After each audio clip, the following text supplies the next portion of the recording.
Good evening, everyone. Welcome to Jammin's May 2022 Show and Tell. Show and Tell is a kind of ongoing effort we have within the community so that we can share our work and get feedback with others, and everyone could just kind of see what's happening in the region. And the format is basically someone has 5 minutes to kind of give us a demo of what they're working on, share the latest of what they're working on. And after that, we have like up to about 3 minutes where we get interactive feedback. So as the person is downwind and you have something that looks really cool, something of interest, you put it in the show and tell chat. And from there, we kind of look through that feedback, or the audience just jumps on the call and just talk about what they just saw. And of course, give encouragement, talk about room for improvement and how to grow and how to make it better. And with no further ado, the first person is deeraghoo. Do you want to take it away? Okay. So I've been watching a lot of GDC conferences on YouTube recently, right? So my show and tell is going to be like a kind of role play of what I would present for a show and tell, like for a GDC talk, right? So I have my thing set up here, screens.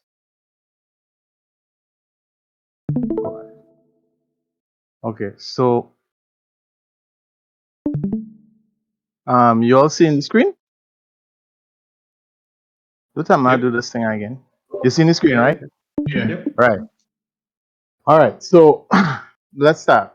So I have a little slideshow presentation, and well, I don't have like how do you call this um thing to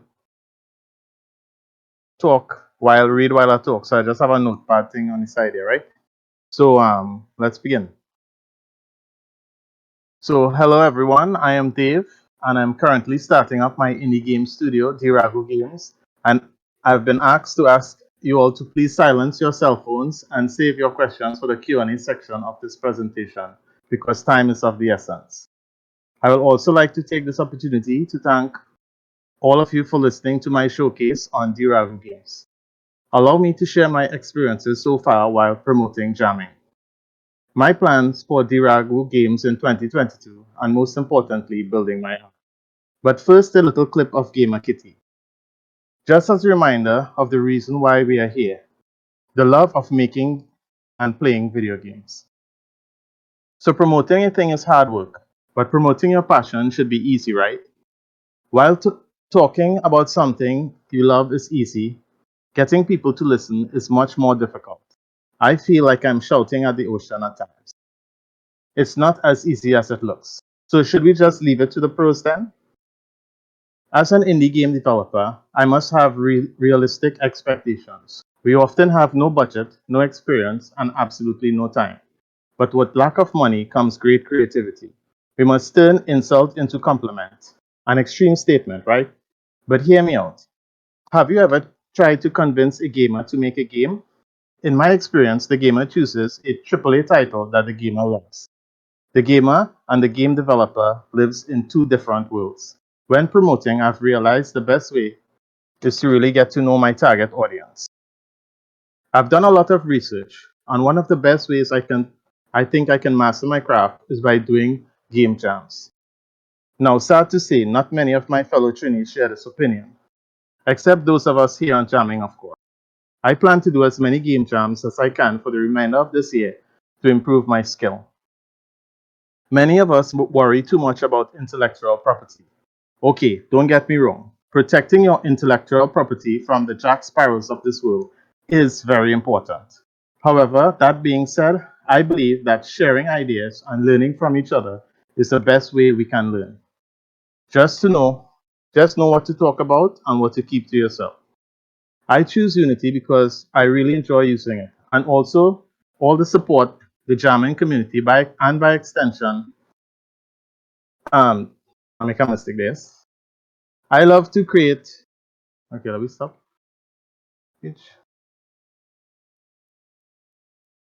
I love to create things and the challenges that creating things brings. Great things brings. Speaking of great things, I hope I hope to be able to deliver my first full game experience by Christmas this year. I call it Project Cinderblock because it's going to be my first attempt at a big, an actual full game. So far, I know that it's going to have a beginning, a middle, and an end. Which brings me to this. I need to develop my ideas and my skill. There's a lot to figure out, and the only way I can achieve this is by getting to know my target audience. I created a YouTube channel for my studio. Now I need to anticipate the content that is both interesting and engaging, which ultimately will decide what type of content I will show my studio will deliver. But at the moment, it's a bit unclear. In my opinion, success is measured by personal achievement. My goal is to make 100 videos and have 100 subscribers by the end of the year. I'm a little behind on that. So I need to reevaluate my approach while to reach my target audience. Oh, here's Kitty Gamer again for those who missed it. Why watch my videos or follow my game dev journey? Everyone should seek to add value to their lives. So my goal is to provide content that add value. A great example of someone that adds value is Thomas Brush. His content continues to be the main reason that I keep pushing myself to do better because I find a lot of value in what he offers, what he has to offer. So what am I doing now? Currently, I'm participating in the Game Dev TV Game Jam, mainly because of the value that this jam offers, which in turn will help me as an indie game dev and a content creator. So there you have it. RAGHOO Games 2022 in a nutshell. I plan to find and grow my target audience, deliver value in the content I create, and complete my first game. It will mean a lot to me if you check out my studio channel on YouTube. Just search RAGHOO Games. Again, thank you so much for listening, and I really hope you're able to get some value from this. Well, that was me. It was a bit rushed, but That was remarkably ending on the 5-minute dot. yeah, I no, must admit, that is not an easy thing to do. yeah. I really pay a lot of attention to when you suggested you wanted this to be something that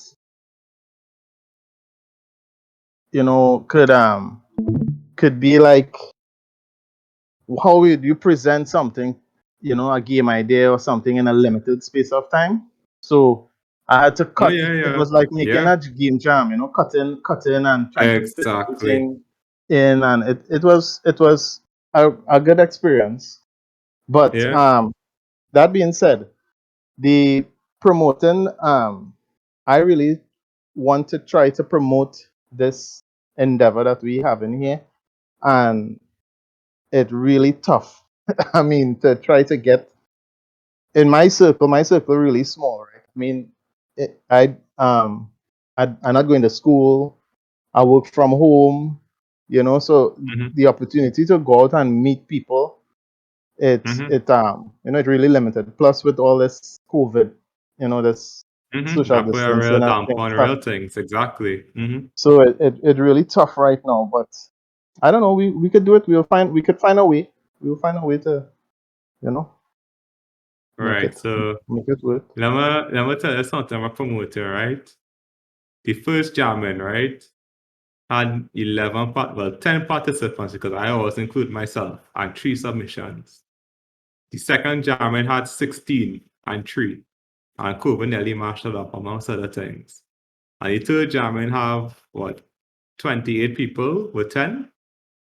So it took 3 Right. years 3 years to get 10 games in a game jam. It's a marathon, not a sprint.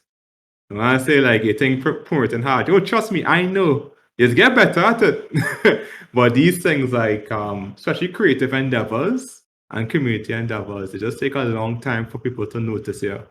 And when you get big, the hype trainers go full steam ahead. But yeah, is a labor I love. It's a very long labor as well. I Yeah. put it that way. But no, you're right though. You see results over time. Once you know it's a marathon, you're more focused on reaching the finish line than trying to get things now. You know? Yeah. Yeah. That And makes that's the sense. thing, yeah. Yeah. Once you change that perspective, that you know you're putting in work to get better, if you don't make it yet, you're just learning. You're still learning. And that's not a bad thing. You know? Right.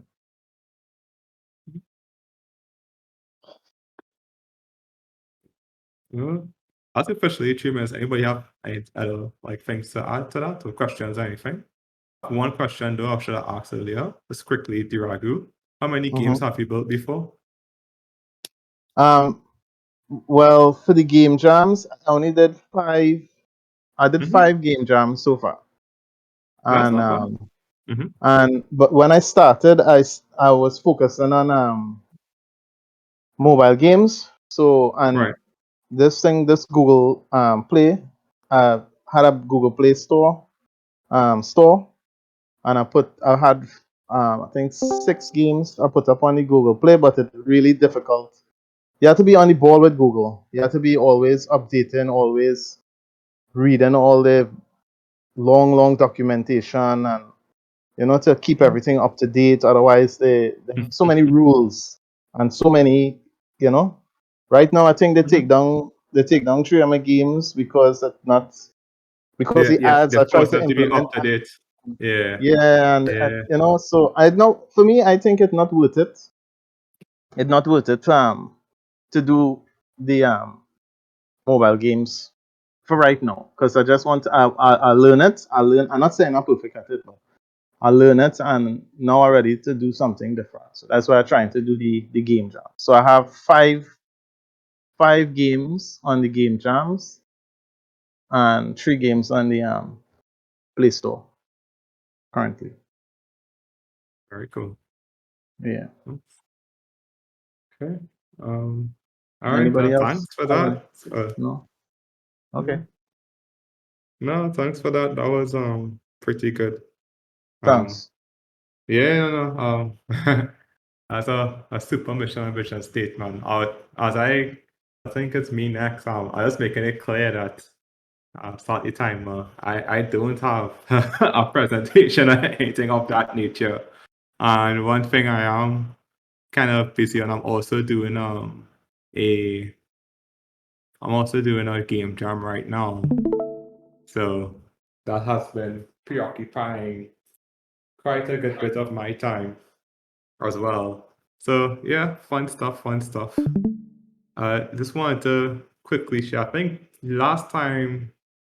um, last show and tell, I showed like the inklings of this little game I was creating.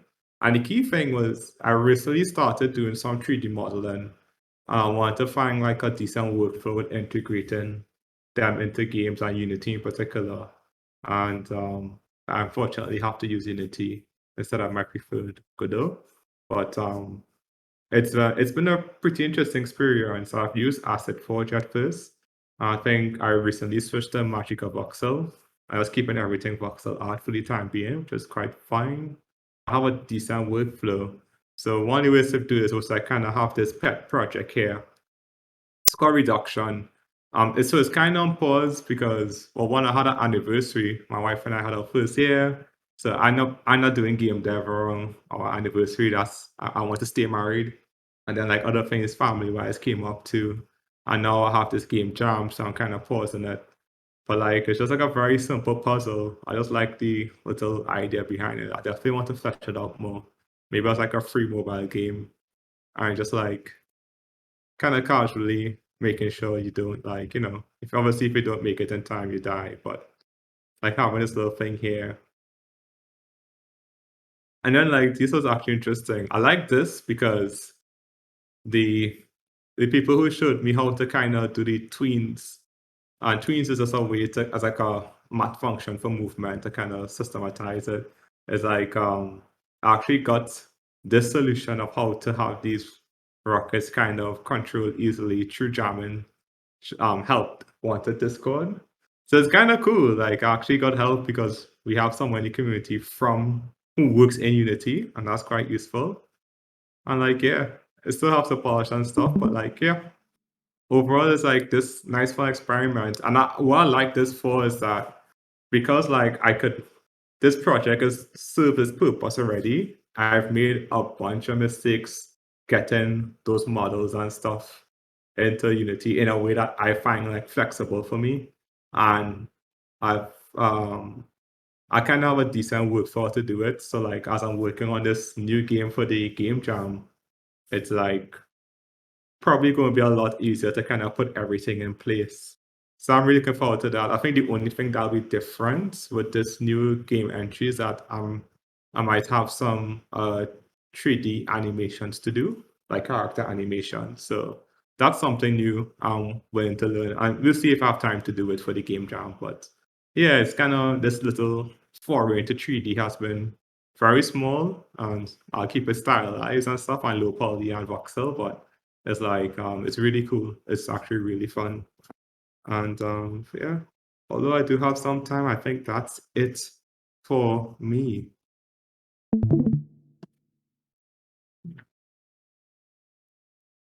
Oh yeah, thanks. Yeah, definitely. I mean, some marriages don't last 1 year, so I'm pretty happy.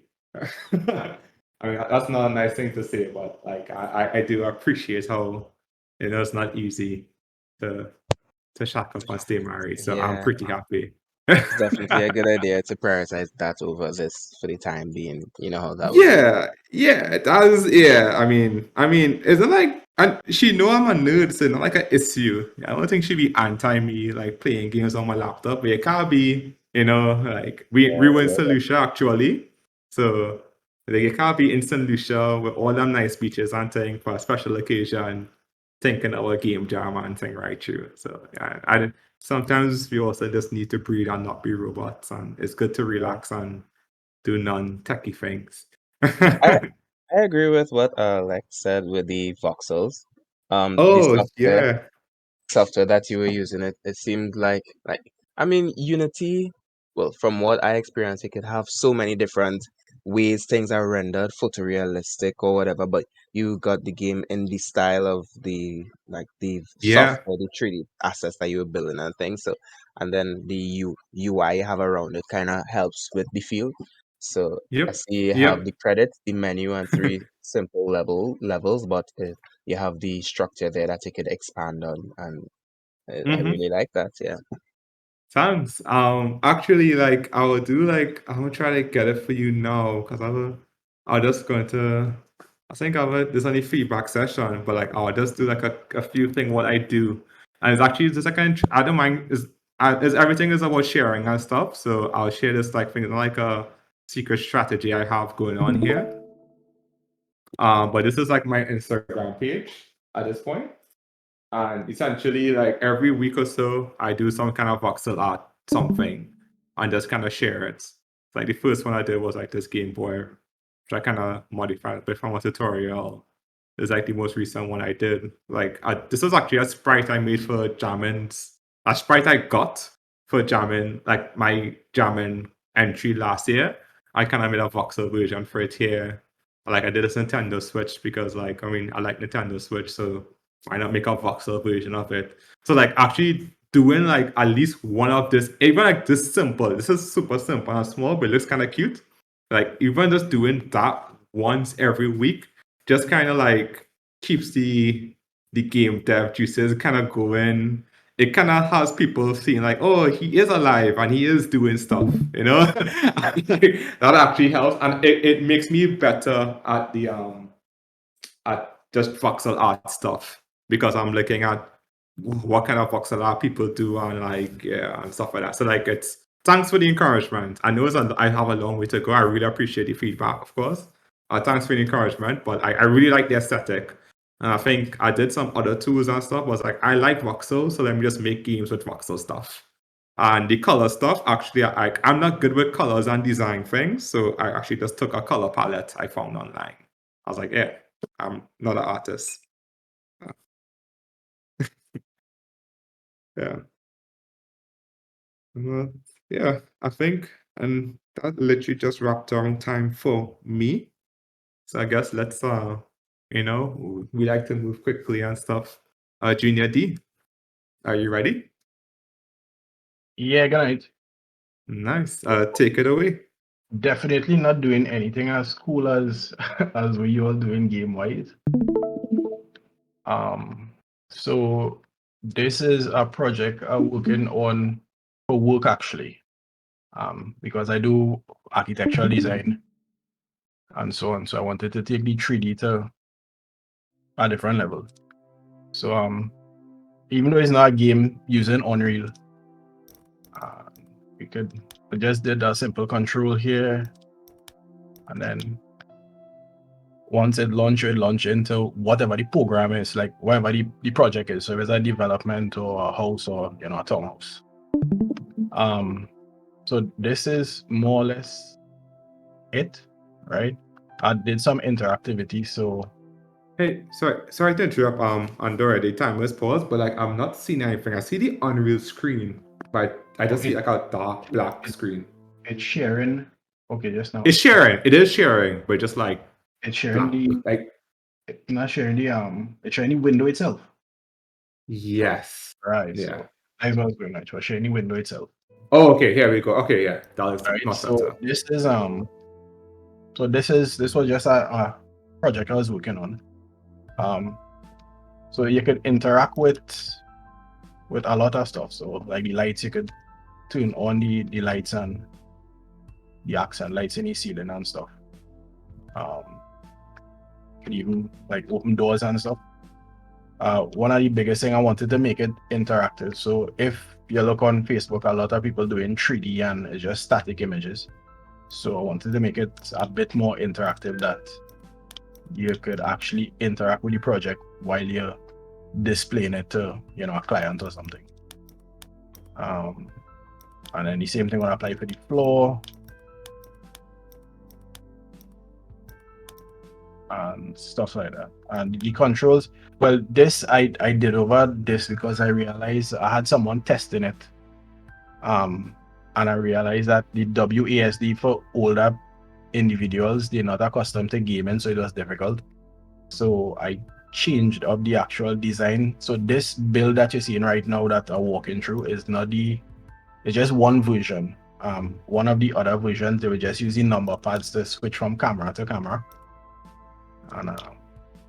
And yeah, so it's nothing cool as what you guys doing game wise, but so yeah. So yeah, that is kind of it with my stuff there. And I'm not saying nothing cool, but it looks pretty cool actually. I think so yeah, that was really cool. I guess I was here, like if you see the show and tell chat, I know like it's your first time here, so thanks for coming actually. Because sometimes we ask questions in show and tell chat, just check that channel afterwards. And like this is like the kind of 3-minute period where we talk about feedback. That looks awesome though. All right. So thanks. So what to the question, I actually am one of the owners of a design studio, XD Studio. So we do architectural work, and so I'm custom doing 3D. I don't know if I would show. I know we still within the time. So this is just some of my projects. Like all these are renders that I did for clients' projects, and these are just some. Not even all. But I wanted to take the 3D to not be in a static image, like just this, to be in something more interactive. So I actually not a developer. I actually started to teach myself Unreal within the last 2 months, or the last month and something. Yeah. So For 2 months, that's quite impressive. And I would obviously always speak from comparing with myself, because all those things so daunting. It's like, wow. So you and Marcus with your stuff in Unity and Unreal, and just comparing with my 2D stuff, like, damn. The Unreal, at first I wouldn't lie, yeah. A couple years ago, I opened Unreal, and when I install it, I open it, I close it back, and I uninstall it. But I was actually using Unity years ago. I love that. Sorry. Sorry. I'm sorry. Please, yeah. No, that's not no joke. Seriously. And because I started to use Unity for a short period of time, and I made my first game with Unity, that was years ago, and I kind of got out of it. But because ArcViz work and knowing what I could do with Unity, I say, what, with Unreal, I say, let me sit down and actually spend some time. So I think the biggest part of it was like doing the interactive stuff, because 3D modeling is like nothing. All right. So like an entire house, I can model a whole house in a day. Is the coding part to do the interactivity with the light and change the materials, and then Photoshop to create the menus and stuff. Yeah. So I should clarify. Yeah? When I laughed, it's like I also, for different reasons. The first time I opened Unity, I was like, "What is this crap?" Yeah. Like, geez, I just want to code. Like, because I'm a developer, like, kind of codey. So I'm like, what the hell is all these icons? I'm like, this is so confusing. Exit, uninstall, get back my gigabyte of space. It's like, no, like, I definitely get that. Yeah, that is the thought. It still No, have parts of Unreal that I ain't even touched yet. Like I ain't do anything with like Niagara and particles and stuff. But what I really like about Unreal 5 is the new lighting technology they came out with, the Lumen and Nanite. So you don't really even worry about the amount of polygons that you have again, because Nanite taking care of that, and then Lumen is like real-time global illumination. It's just that it is suck the FPS out of the game, or out of when you're running it. So that is the unique problem.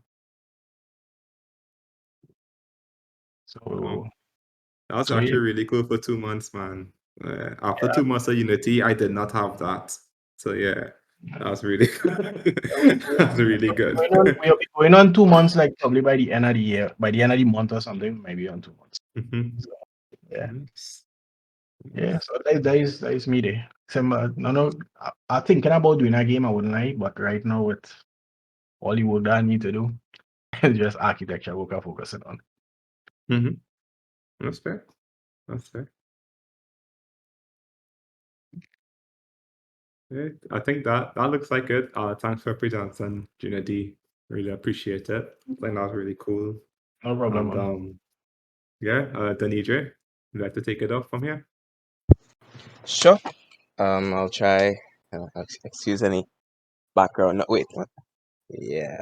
I should close the door. 1 second.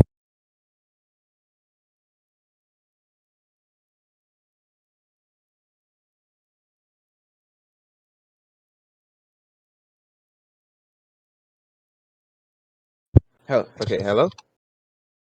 Yep, we're here. All Okay. good. Yeah. That was a bit more than a second, but excuse me for that. So, All right. let's see how quick I can make this. Can you see my screen?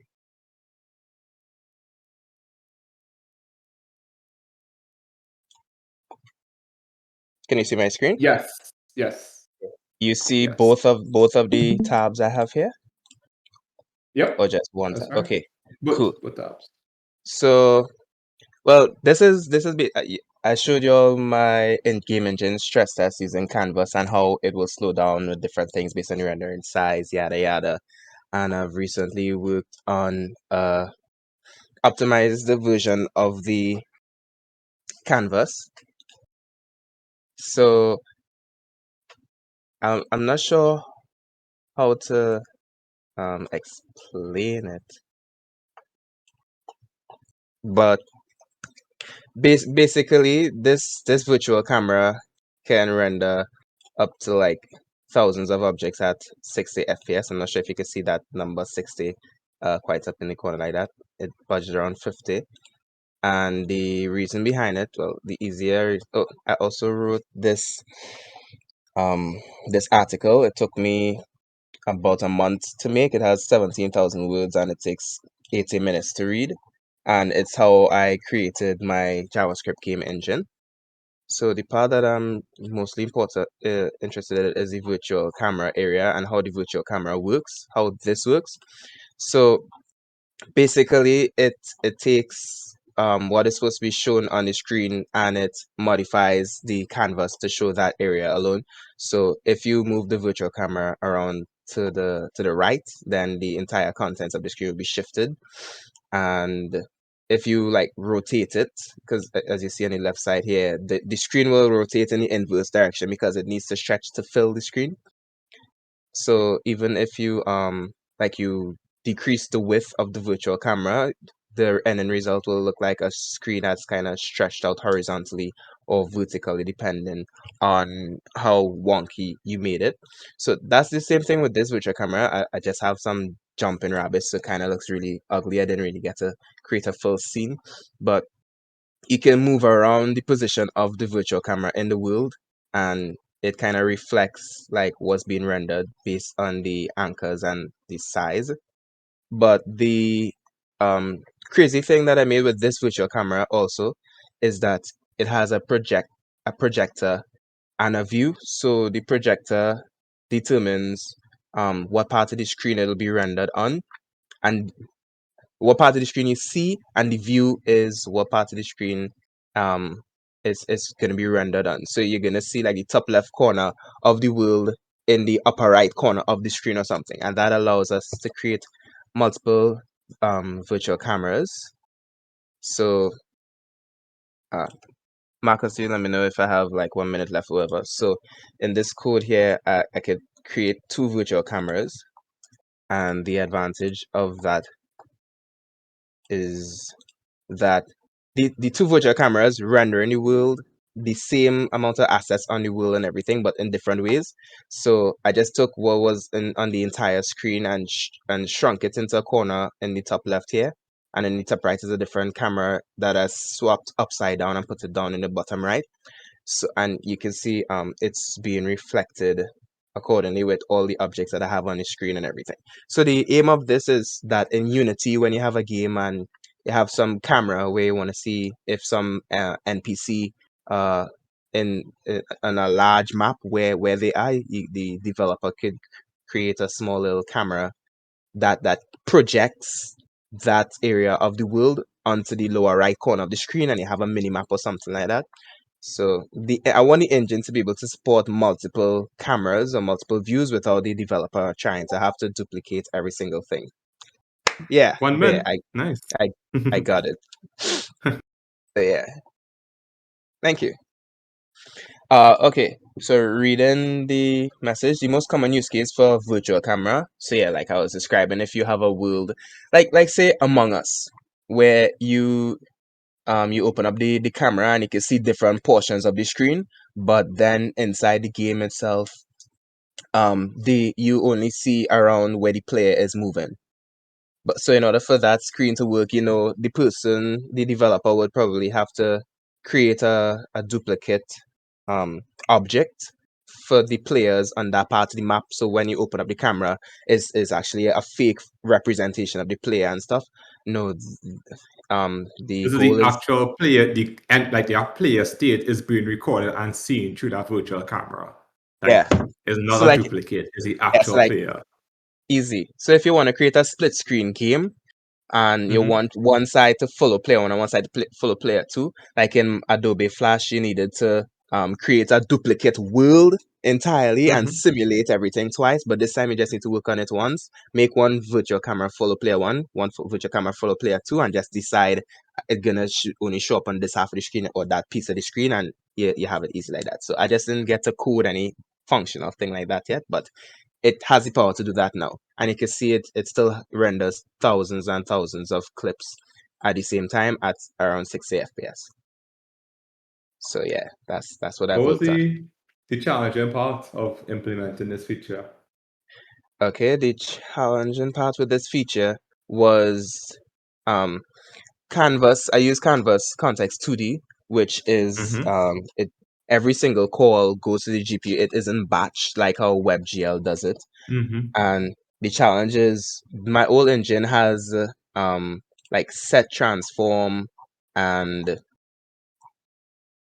it has set transform, rotate, translate, and scale, and all these different transformation functions kind of get expensive because each of them are matrix multiplications on the Mm-hmm. PC. But with the new method that I'm using, um, I found a way to limit the amount of calls I need to make. So instead of it calling probably 100 times, it'll only call like 5 times each frame, Mm-hmm. which really sped up a lot of things. Yeah. You could find that somewhere inside here, somewhere inside here. I think if you yeah, because it's a lot. Let me see. Back to contents. It's in the rendering engine. It's in the render engine section. And yeah, so you could probably read this to see how FlevaR renders it. And it has the section of how I could improve on it. And yeah, all these things talk about how I could improve on the canvas draws and all the different functions. So yeah, read my book if you like. But yeah, this is what I've been looking at. Any more questions? I guess there's one more. If anybody have a question, please chime in. I don't want to be hogging everything.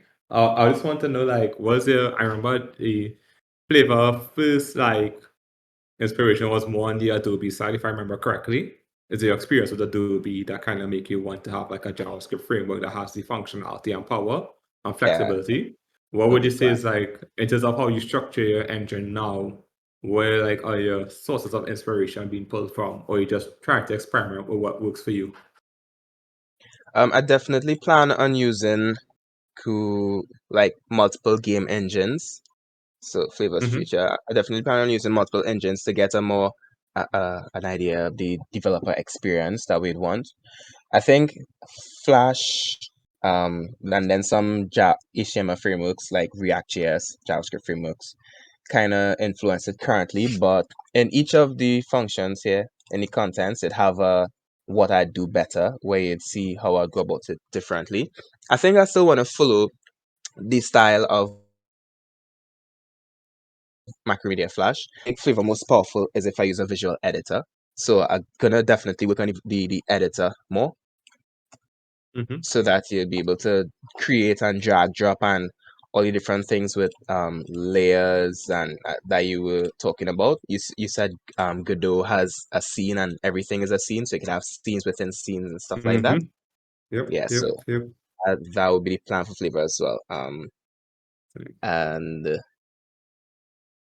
And yeah, this is what I had worked on for the game jam. I used the editor for it, in case you didn't know. Mm-hmm. Mm-hmm. Yeah, so yeah, that's what I've been working on recently. Hopefully by the next time I could show a more proof of concept. I So mean, men thank you. out here struggling with Unity and people out here building their own game engines now. And I was like, Well, damn. So like, I'm like, all right, cool. All right, cool. Cool. You know? I No. thanks, Lexicon. Nah, I still look up to your Unity people because that is a lot of hard work. I still try to see how I could incorporate things in Unity in my own engine, but as I will always look up to your 3D people. What you doing is hard work as well. So trust me. You get real kudos out and having been in the HTML5 canvas space as well. Now you have real kudos for that, man. That's pretty good. That's actually Yeah, really good. thanks.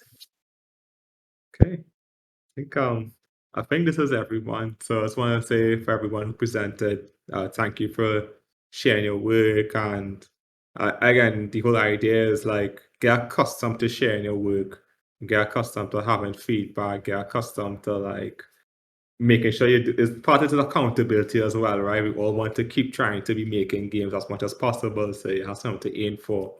And for those who join, we're definitely looking like to see more of the work you're doing. And of course, like for those who couldn't make it and watch the recording, we love to have you live. So please come on board and have fun with it. So just yeah, everyone have a good evening and see you for the next show and tell. It's always on the second to last Saturday of the month. So take care till then.